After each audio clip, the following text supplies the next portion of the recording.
మొంతా తుఫాన్ కాకినాడలో తీరం దాటనుంది. సైక్లోన్ ప్రభావంతో ఈదురుగాలులతో కూడిన భారీ వర్షాలు కురిసే అవకాశం ఉందని అధికారులు చెబుతున్నారు. ఇప్పటికే ఎక్కడికక్కడ తుఫాన్ షెల్టర్లు ఏర్పాటు చేశారు. జిల్లాలో 5 రోజుల పాటు విద్యా సంస్థలకు సెలవు ప్రకటించారు. వేటకు వెళ్లిన మత్స్యకారులను సముద్రం నుండి తీసుకొచ్చే ప్రయత్నం చేస్తున్నారు. ఇదే అంశంపై మరింత సమాచారం మా ప్రతినిధి సాయి సుధీర్ అందిస్తారు. కాకినాడ వైపు దూసుకొస్తుంది. కాకినాడలోనే తుఫాను తీరం దాటే అవకాశం ఉండడంతో దానికి సంబంధించి సముద్ర తీర ప్రాంతం అన్నారు. కాకినాడ జిల్లాకు సంబంధించి ఉప్పాడ, అదేవిధంగా తొండంగి, మరొక వైపు తుని, ఈ నియోజకవర్గాలకు సంబంధించి సముద్ర తీర ప్రాంతం అంతా కూడా అల్లకల్లోలంగా మారుతుందని ఇప్పటికే వాతావరణ శాఖ అధికారులు హెచ్చరికలు జారీ చేశారు. దానికి తగ్గట్లుగానే వేటకు వెళ్ళిన మత్స్యకారులందరూ కూడా తిరిగి వెనక్కి వచ్చేయాలని అధికారులు ఆదేశాలు ఇచ్చారు. దానికి అనుగుణంగానే మత్స్యకారులందరూ కూడా తిరిగి తమ ప్రాంతాలకు, అదేవిధంగా తాము ఉన్న ఏరియాలకు వచ్చేస్తున్న సిచ్యువేషన్. ఎందుకంటే ఈ తుఫాన్ ఇంపాక్ట్ అనేది చాలా ఎక్కువగా ఉంటుంది. గతంలో ఈ మధ్యకాలంలో ఎప్పుడూ లేని విధంగా 90 నుంచి 100 కిలోమీటర్ల వేగంతో భారీ ఎదురుగాలు వేస్తాయి. అదేవిధంగా భారీ వర్షాలు కురిసే అవకాశం ఉందని ఇప్పటికే వాతావరణ శాఖ హెచ్చరికలు జారీ చేసింది. దానికి తగ్గట్లుగానే జిల్లా వ్యాప్తంగా కాకినాడ తీర ప్రాంతంలోనే ఈ తీరం దాటే అవకాశం ఉండడం కాబట్టి తీరం దాటే సమయంలోనూ, అదేవిధంగా దాటిన తర్వాత భారీ ఎదురుగాలు ఈ మధ్యకాలంలో దాదాపు గత 10 సంవత్సరాల్లో ఎప్పుడూ లేని విధంగా భారీ ఎదురుగాలు వేస్తాయి. అదేవిధంగా 20 మిల్లీమీటర్స్ వరకు వర్షపాతం నమోదవుతుందని అధికారులు అంచనా వేస్తున్నారు. దానికి అనుగుణంగానే ప్రభుత్వ యంత్రాంగం కూడా సిద్ధమైన సిచ్యువేషన్. ఎందుకంటే భారీ ఎదురుగాలులు, అదేవిధంగా భారీ వర్షం కనుక ఒకసారి వస్తే దాని ఇంపాక్ట్ చాలా ఎక్కువగా ఉంటుంది. లోతట్టు ప్రాంతాలన్నీ కూడా పూర్తిగా జలమయం అయిపోతాయి. ఖచ్చితంగా వాళ్ళని పునరావాస కేంద్రాలకు తరలించే అవకాశం ఉండదు. ఆ సమయంలో ఆ స్థాయిలో వర్షం, ఆ స్థాయిలో ఈ ఇంపాక్ట్ అనేది, ఈదురుగాలుల ఇంపాక్ట్ అనేది ఎక్కువగా ఉంటుందని ఇప్పటికే వాతావరణ శాఖ అధికారులు హెచ్చరికలు జారీ చేశారు. దానికి అనుగుణంగానే జిల్లా వ్యాప్తంగా ఏదైతే మత్స్యకారులు సముద్రం మీద ఆధారపడి, గంగపుత్రులు వాళ్ళు ఆధారపడి ఉంటారు, జీవిస్తారు. దానికి అనుగుణంగానే సముద్రంలో వేటకు వెళ్ళిన వాళ్ళందరూ బోట్లు కావచ్చు, అదేవిధంగా వాళ్ళందరినీ వెనక్కి తీసుకుని వచ్చేయాలని రేపటి నుంచి దీని ఇంపాక్ట్ ఎక్కువగా ఉంటుంది, దీని ప్రభావం ఎక్కువగా ఉంటుంది. ముఖ్యంగా ఒకవేళ వాళ్ళు సముద్రంలోకి వేటకు వెళ్ళి ఉంటే ఇప్పటికే దానికి సంబంధించి లోపలే ఇబ్బంది పడే అవకాశం ఉంటుంది. కాబట్టి వాళ్ళందరినీ బయటికి ఒడ్డుకు తీసుకొచ్చే ప్రయత్నాలు జరుగుతున్నాయి. మరొకవైపు జిల్లా వ్యాప్తంగా కూడా ఇటు తుఫాను తీరం దాటే సమయంలో, అదేవిధంగా దాటిన తర్వాత కూడా దాని ప్రభావం చాలా ఎక్కువగా ఉంటుంది. కాబట్టి దానికి అనుగుణంగా ఏర్పాట్లు చేస్తున్నారు. ప్రతి మండల కేంద్రంలో హెల్ప్ లైన్ సెంటర్ ఏర్పాటు చేయడం, అదేవిధంగా మరొక వైపు ఎవరైతే ముంపు ప్రాంతాల్లో ఉన్న వారందరినీ కూడా తుఫాను సహాయక కేంద్రాల్లో తరలించడం, మరొక వైపు అవసరమైతే ఇప్పటికే హోప్ ఐలాండ్లో దాదాపు 110 మంది వరకు ఉంటారు. వారికి సంబంధించి సముద్రం చుట్టూ వాటర్ మధ్యలో వాళ్ళు నివాసాలు ఉంటాయి. దానికి అనుగుణంగా వాళ్ళని కూడా బయటకు తీసుకొచ్చే ప్రయత్నం జరుగుతుంది.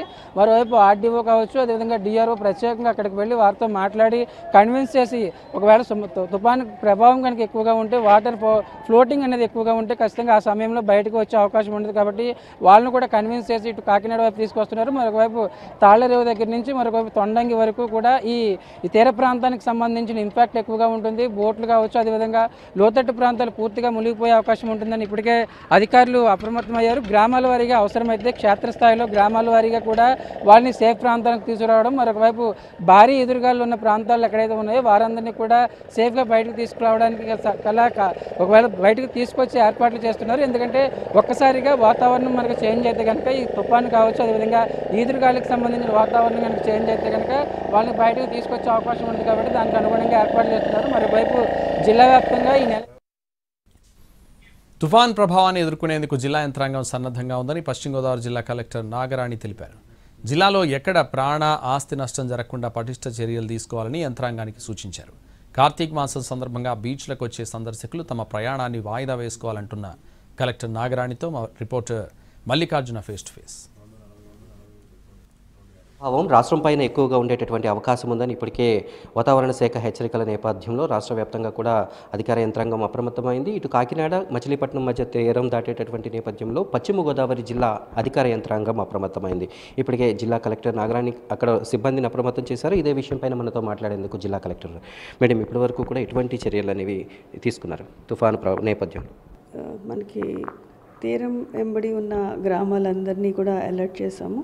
District administration, mandal level and ప్రతి గ్రామానికి కూడా ఒక స్పెషల్ ఆఫీసర్ వేసి అందరినీ కూడా అలర్ట్ చేశాము. అలాగే లైన్ డిపార్ట్మెంట్స్ అయిన fire department, revenue, police department, electricity, irrigation అందరూ కూడా అప్రమత్తం చేసాం, మెడికల్ అండ్ హెల్త్ డిపార్ట్మెంట్తో సహా. అంటే ఎవరికి కూడా ఆస్తి నష్టం, ప్రాణ నష్టం ఉండకూడదని చెప్పేసి మ్యాక్సిమం చర్యలు తీసుకోవడం జరిగింది.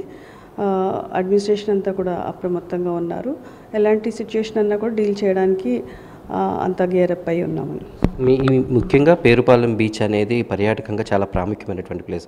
ఇప్పుడు కార్తీక మాసం స్టార్ట్ అయింది, అలాగే తొలి సోమవారం కూడా ఉంటుంది. ఎక్కువ పర్యాటకులు కూడా ఇక్కడికి వచ్చేటటువంటి అవకాశం, వాళ్ళకి ఎటువంటి సూచనలు? మనకి పేరుపాలెం బీచ్, పెదమైన వాళ్ళంక ఈ విలేజెస్లో ఉన్న కోస్ట్ లైన్కి ఎక్కువ మంది భక్తులు పర్యాటకులు కూడా వచ్చే అవకాశం ఉంది. కార్తీక మాసం అవడంతో భక్తులు కూడా పెద్ద ఎత్తున ఈ సముద్ర తీర ప్రాంతంలో స్నానం చేయడానికి, మరియు మనకి పాలకొల్లో ఉన్న క్షీరరామలింగేశ్వర స్వామి టెంపుల్కి, భీమవరంలో ఉన్న సోమేశ్వర స్వామి టెంపుల్కి రావడం జరుగుతుంది. అయితే భక్తులకి చేసే విజ్ఞప్తి ఏంటంటే, ఇక్కడ మనకి పశ్చిమ గోదావరిలో ఉన్న కోస్తా ప్రాంతం అంతా కూడా మామూలుగానే హై కరెంట్స్ ఉంటాయి, తీవ్రమైన అలలు వస్తూ ఉంటాయి. అలాంటిది ఇప్పుడు ఈ సైక్లోనిక్ ప్రభావంతో మరింత తీవ్రంగా ఉంటాయి. కాబట్టి వారికి చేసే విజ్ఞప్తి ఏంటంటే, ఇక్కడికి సముద్ర తీరంలో స్నానం చేయడానికి అయితే మాత్రం రిస్ట్రైన్ చేసుకోమని చెప్పి రిక్వెస్ట్ చేయడం జరుగుతుంది. అట్లాగే అక్కడ అందరూ కూడా అలర్ట్ చేశాము, ఎవరిని కూడా సముద్రంలోకి అలౌ చేయొద్దని చెప్పేసి. అయితే భక్తులకు వచ్చే ఏర్పాట్లు, ఇక్కడ 2 టెంపుల్స్కి వచ్చే భక్తులకి ఏ విధమైన ఇబ్బంది లేకుండా ఏర్పాట్లు అన్నీ చేస్తూ ఉన్నాము. అయితే మనకి స్టేట్ గవర్నమెంట్ కూడా ఆల్రెడీ ఒక అడ్వైజరీ ఇచ్చారు, సాధ్యమైనంత వరకు 27, 28, 29 ప్రయాణాలు తగ్గించుకోమని చెప్పేసి. అలాగే ఇప్పుడు స్కూల్స్ కూడా మిగతా జిల్లాల్లో కొంత హాలిడేస్ ప్రకటించారు, ఇక్కడ కూడా అటువంటి యాక్షన్ తీసుకునేటటువంటి అవకాశం ఏమైనా ఉందా? హాలిడేస్ మనకి రేపు అంటే సోమవారం, మంగళవారం హాలిడేస్ ప్రకటించడం జరిగింది. తర్వాత బుధవారం పరిస్థితిని చూసి నిర్ణయం తీసుకోవడం జరుగుతుంది. Schools, private schools, colleges and anganwadi centres అన్నిటికీ కూడా హాలిడేస్ చెప్పడం జరుగుతుంది. అంటే మీ పరిధిలో విలేజెస్ ఈ సముద్రానికి చాలా దగ్గరగా ఉంటాయి, అంటే ఈ గాలుల తీవ్రత కూడా ఎక్కువ ఉంటుంది, 100 కిలోమీటర్ల నుంచి 120 కిలోమీటర్లు అని చెప్తుంది.